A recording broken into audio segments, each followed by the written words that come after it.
তো ইতি আপু, আপনি খামার পরিচালনার ক্ষেত্রে সবথেকে কঠিন যে রোগটার সম্মুখীন হয়েছেন বা সবচেয়ে ঝামেলা মনে হয়েছে সেটা সম্পর্কে যদি একটু বলতেন।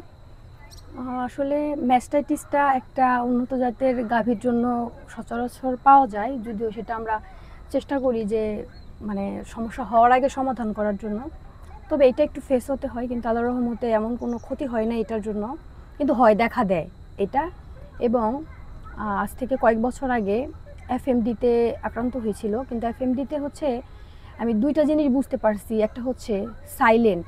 সাইলেন্ট বলতে আমার একটা ষাঁড় গরু ছিল, মানে কোনো সমস্যা নাই, কোনো কিছু নাই, হঠাৎ করে হচ্ছে মানে হালকা একটু শুধু মুখে লালা, পায়ে কোনো ঘা নাই, ওইভাবে কিছুই বোঝা যায় নাই, কিন্তু আমার গরুটা কিন্তু স্ট্রোক করে মারা গেছে।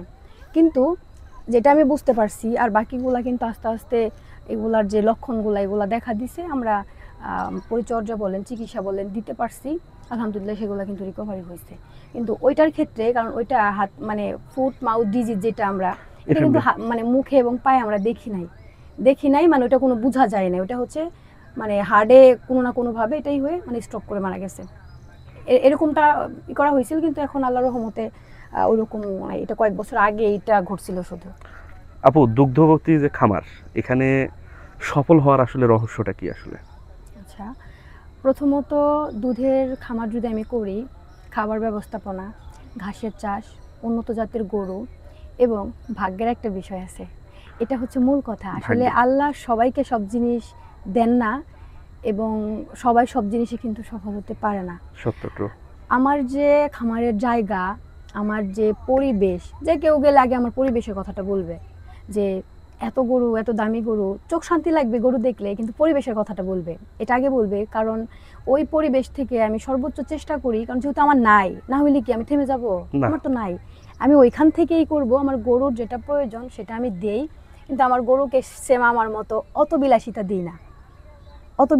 দেই না। যেটা না দিলেই নয়, আমার গাভীর যেটা প্রয়োজন, আমার গাভী যেটা চাচ্ছে, আর আমার গরু আমার কাছে চায়, আমার কাছে যেটা ফিল হয়, ওর যখন যেটা লাগবে আমি বুঝতেছি যে ওর এখন এটা দরকার, আমি সেটা দিই। কারণ গরু আমার সাথে কথা বলে, এটা আমার কাছে একান্তই মনে হয়। আর এটা সবার সাথেই বলে, অনেকে বোবা প্রাণীর ভাষা বুঝেন, অনেকেই বুঝেন না, এটাই। তো দুধের গাভীর ক্ষেত্রে আমি মানে পরিষ্কার পরিচ্ছন্নতার তো আসলে কোনো বিকল্প নাই, ঘাস হাইজিন চাষের মতো ম্যানেজমেন্ট যেটা। হাইজিন ম্যানেজমেন্ট, হ্যাঁ, এটা তো চেষ্টা করি। এবং হচ্ছে দানাদার, তারপর হচ্ছে কাঁচা ঘাসটা আমি সর্বোচ্চই চেষ্টা করি, যদিও আমার নাই, কিন্তু আমি সর্বোচ্চ চেষ্টা করি নিজে সাইলেন্স বানাই আর কি, সাইলেজ। তো দেখা গেছে যে উন্নত জাত, এবং আপনি যদি ম্যানেজমেন্টটা ভালো করতে পারেন এবং সর্বোচ্চ নিজে একটু কিছু করলে, সমস্যা হলে তো আমরা স্যারদের স্বরপূর্ণ হই বা হবো সব সময়, সেটাই। কিন্তু টুকটাক জিনিসগুলো নিজেরা জানলে করলে দেখা যায় যে ওই জিনিসগুলো একটু আমাদের একটু সেভ হয়। কারণ বর্তমানে গরু পাললে অনেকে বলতে পারবে না যে আমি কোটিপতি হইতে পারবো, কিন্তু সে ডাল ভাত খেয়ে চলে যেতে পারবে। মাশাআল্লাহ, খুব সুন্দর একটা কথা। হ্যাঁ, কোটিপতি হওয়া সম্ভব না, কিন্তু লেগে থাকলে আপনি ডাল ভাত খাইতে পারবেন। আপনাকে অন্যের কাছে হাত বাড়াইতে হবে না, চাকরির জন্য ছুটতে হবে না, আপনি আরও চাকরি দিতে পারবেন। যেন আমার আন্ডারে আল্লাহর রহমতে প্রায় ১১ জন থেকে ১২ জন লোক কাজ মাশাআল্লাহ, করে, মাশাআল্লাহ। আলহামদুলিল্লাহ, আমার অনেক ভালো লাগে। তো এইটাই হচ্ছে একটা তৃপ্তি, আর এইটাই আসলে হয়ে গেছে। যদিও দেখা গেছে যে আজকে যদি আমি একজন খামারি না হতাম, আমি কিন্তু ২০০০ মানে ২৫-এ কিন্তু জাতীয় পুরস্কার নিয়ে আসছি। মাশাআল্লাহ, অভিনন্দন আপু, এটা জাতীয়, জানতাম না। হ্যাঁ, জাতীয় যুব অভিনন্দন। পুরস্কার নিয়ে আসছি, এবং হচ্ছে উপজেলা জেলা বিভাগীয় থেকে শ্রেষ্ঠ জয়িতা পুরস্কার কিন্তু আমি নিয়ে আসছি। এটা কেন মাশাআল্লাহ। নিয়ে আসছি? এটা কিন্তু আমার গরুর জন্য। এটা আমাকে দেখে না, নো। আমাকে দেখে না। আজকে আমি ক্যামেরার বাইরে থাকলেও মানুষগুলো কিন্তু আমার ভয়েস ফলো করে, কার ভয়েস? ইতিয়াপুর ভয়েস। তার মানে কি, এটা হচ্ছে একটা প্রাপ্তি। এবং আমাদের মতো যারা মধ্যবিত্ত আছে, যারা হচ্ছে অবহেলায় অবহেলিত, এবং নারীরা কিন্তু সমাজে অনেক অবহেলিত, তারা যদি চেষ্টা করে যে না আমি কিছু করব, স্যার মানসিকতা এমনই। যেমন আমি যখন ওই যে চিকিৎসার জন্য যখন আমার গরু মারা যায়, তখন কিন্তু আমি মানে একটু একটু জিদ্দি টাইপের আমি, তো আমি হচ্ছে সবারই কিন্তু ট্রেনিং নেই। যদিও সেখান থেকে আমরা প্রায় ১৫০-২০০ লোক ট্রেনিং নিচ্ছি। আসলে আপনি ট্রেনিং দিচ্ছে, সেটা আপনি কতখানি ব্রেনিং নিতে পারছেন এটা আপনার বিষয়। সময় চলে যাবে, স্যাররা বুঝানো শেষ হয়ে যাবে, সে মানুষটা এক সময় থাকবে না, কিন্তু আপনি সে তার কাজটা কতটুকু ব্রেনে নিছেন, অ্যাপ্লাই করতেছেন, এটাই। ওইখান থেকে আসার পর আজও পর্যন্ত কিন্তু যুব উন্নয়নের প্রতিটা ক্লাসে কিন্তু আমার কথা বলে। কেন বলে? স্যাররা জানে যে আমাদের হাতে গড়া একটা মেয়ে হয়েছে, কারণ তারা হচ্ছে আমাদের শিকড়, আমরা হচ্ছে ডালপালা বিভিন্ন জায়গায় ছড়িয়ে ছিটিয়ে আসি। তো এই জন্য আমি মনে করি একটা মেয়ে যদি পরিশ্রম করে এবং হচ্ছে তার পরিশ্রমটা সঠিক জায়গায় ব্যয় করে, শুধু পরিশ্রম করলে হবে না, পরিশ্রম তো গাধায়ও করে, তাই না? সঠিকভাবে যদি সেটা অ্যাপ্লাই করতে পারে, আমার কাছে মনে হয় এই সেক্টর বা এই গবাদি প্রাণী কখনোই কাউকে ঠকায় না। মানুষ মানুষকে ঠকায়, বোবা প্রাণী কখনো কাউকে ঠকায় খুবই না। সুন্দর একটা কথা বলছে যে মানুষ মানুষকে ঠকাতে পারে বা চান্স আছে বা আমরা দেখতে পাচ্ছি ঠকাচ্ছে, কিন্তু অবলার ক্ষেত্রে এটা এটা নাই। আসলে হবে না। আচ্ছা আপু, ট্রেনিং এর গুরুত্ব তার মানে আপনি বোঝাতে চাচ্ছেন অপরিসীম, তাই তো? হ্যাঁ অবশ্যই। আপনি কি এটার সুফল পেয়েছেন? হ্যাঁ দর্শক, কোনো কিছু করার আগে আমি বারবার বলি, আপনাদের প্রাথমিক একটা ধারণা থাকতে হবে। আমি কাজল ধরলাম ডাক্তার, আমি আপনার খামারে পরামর্শ দিব, আপনার গরু অসুস্থ হওয়ার পর আপনি আমাকে নাও পেতে পারেন, আপনি ইওলো বা ভেটেরিনারি সার্জনকে রাতে নাও পেতে পারেন। আপনাকে কিন্তু তৎক্ষণাৎ কিছু না কিছু জানতে হবে, কিছু বুঝতে হবে। প্রাথমিক ধারণা না থাকলে আসলে লালন পালনটা একটু কঠিন। আপু, আপনি নতুনদের জন্য কি পরামর্শ দিবেন যে এই সেক্টরে কি কোনো কাজের পাশাপাশি আসা উচিত নাকি অন্য কিছু করবে? আমি তাদেরকে বলবো যে অনেকে আছে, যেহেতু সোশ্যাল মিডিয়ার কল্যাণে তো আমার বিভিন্ন ভিডিও পরামর্শগুলো গিয়ে থাকে, তো প্রবাসীরা শুধু ফোন দেয়, আপু দেশে অনেক বছর তো বিদেশ করতেছি, দেশে চলে আসবো, ভাই আপনার বেতন কত? আপু 80-90 হাজার 1 লাখ। আমি তাদেরকে বলবো যে দেখেন, প্রতিটা জিনিসেরই কিন্তু একটা শেষ অবধি, শেষ একটা জীবন আছে, একটা বয়স আছে, তাই না?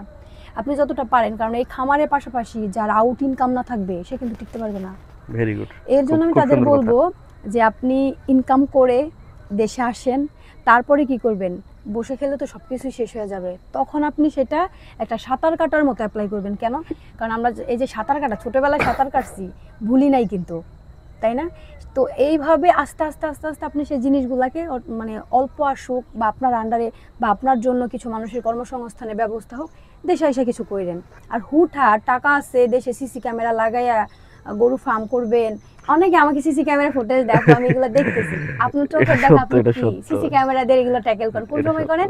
ডিউটি শেষ করে আইসা। এতক্ষণে তো আপনার খামারে তো 5 লিটার 10 লিটার দুধ বিক্রি করে দিতেই পারে, স্বাভাবিক বিষয়, তাই না? এটা হয় আসলে।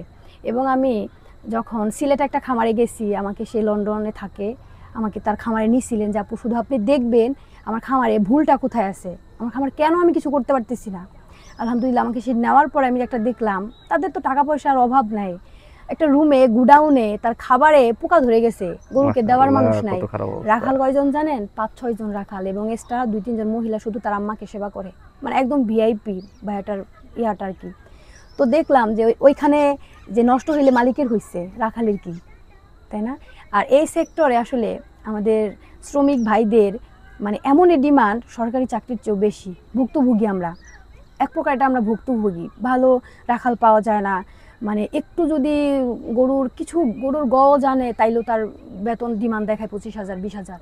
তার মানে কি দেখেন, এর জন্য নিজেকে শ্রম দিতে হবে, নিজেকে পরিশ্রম করতে হবে। বাকি তো আপনি নিবেনই, কিন্তু আপনি এমনভাবেই সেটাকে সময় দিবেন যেন মানে শেষ হয়ে যাওয়ার আগেও যেন আপনি বলতে পারেন যে না, আমার সর্বোচ্চ চেষ্টা ছিল। এটার কোনো বিকল্প নয়। আমরা কিন্তু নিজেরাই খামারে পরিশ্রম করি, লোক আসছে ঠিক আছে, কিন্তু লোকের উপর কখনোই ছাড়ি না, আর আমরা নিজেরাই গরু দুধ দহন করি। আপু, আপনার এটার ভবিষ্যৎ পরিকল্পনা কি? আরো মানে কি কি পরিকল্পনা আছে এই সেক্টর নিয়ে আর কি? আমার আসলে স্বপ্ন বহুদূর, জানি না কতটা করতে পারবো, কিন্তু ইনশাল্লাহ চেষ্টা আছে। আমার খামারে গাভী আছে, গাভী থাকবে, এবং আমাকে প্রাণী সম্পদ থেকে কিন্তু একটা শেড পাইছি আমি, আধুনিক খামার দেখছি আপু ওটা। আচ্ছা, তো পাইছি, ওইখানেও আমার হচ্ছে মানে কিছু কালেকশন করার আছে। কালেকশন বলতে, যেহেতু আমার খামারেরই বাচ্চা হয়, সেখানে ফ্যাটেনিং এবং এইটা, এবং মোট কথা আমি যেন মানে এমন কিছুই করতে পারি যেটা দেখে মানুষ শুরু করতে পারে, সেটা দেখে মানুষ আগ্রহ হতে পারে এবং মানুষ এটার পিছনে আসতে পারে। এবং আমি যতদিন আল্লাহ আমাকে বাঁচায় রাখবে, এই সেক্টরটা আমি ছাড়তে চাই না। এই সেক্টরের সাথে জড়িত হয়ে যেন আল্লাহ আমাকে নিয়ে যায়। আর এটার প্রতি যদিও কখনো ইচ্ছাভাবে ছিল না, কারণ আমার ইচ্ছাভাবে ছিল না। কেন ছিল না? বয়স কম, বুঝি না। আব্বা গরু পালতো, মা গরু পালতো, সকাল ঘুম থেকে উঠে দুধ দেখতাম। আমি যে একজন খামারি হব, আমি যে এত রকমভাবে মানে পরিশ্রম, এগুলো আসলে জানতাম না। যদিও মধ্যবিত্ত হতে পারেও আল্লাহর কাছে শুকরিয়া, কারণ ধনী হইলে এই ফিলটা বুঝতাম না। এই জন্য মধ্যবিত্ত হয়েছে আলহামদুলিল্লাহ। এবং বাবা মাকে যে কয়জনের ভাগ্যে জুটে নিজের ইনকামের টাকা বাবা মাকে খাওয়ানোর জন্য, সেটা আমার ভাগ্যে জুটছে। আমি আমার বাবা মাকে সর্বোচ্চ চেষ্টা করতেছি, তারা আমাকে সাহায্য করতেছে। আসলে আমার জনবল খুবই কম, নাই, বাবা মাকে সাথে নিয়েই আমি এটা করতেছি। এজন্য আমি বলবো যে আপনারা শুরু করতে পারেন, বোবা প্রাণী কাউকে ধোকা দেয় না। দর্শক, আমরা অনেক এরকম সফলতার গল্প শুনবো, অনেক খামারের গল্প শুনবো, কিন্তু মেয়েদের মধ্যে যারা সফল আমাদের এই সেক্টরে, তাদের মধ্যে টপ 2 জনের মধ্যে একজন আমাদের ইতি আপু। আমি মন থেকে ওনাকে অ্যাপ্রিসিয়েট করি এবং আমি চাই আপু ওনার স্বপ্নের থেকেও আরও বড় হোক। আপুর যত বড় বড় স্বপ্ন আছে প্রতিটা পূরণ হোক, এবং এনাকে দেখে আরও হাজারো আমার মা বোনেরা ওনারা যান, যদি ফ্রি সময় থাকে ওনারা যান এটা করে। তো আপনারা প্রত্যেকে ভালো থাকবেন, সুস্থ থাকবেন। ইতি আপুর জন্য অবশ্যই দোয়া, শুভকামনা। আমার জন্য দোয়া করবেন। আল্লাহ হাফেজ।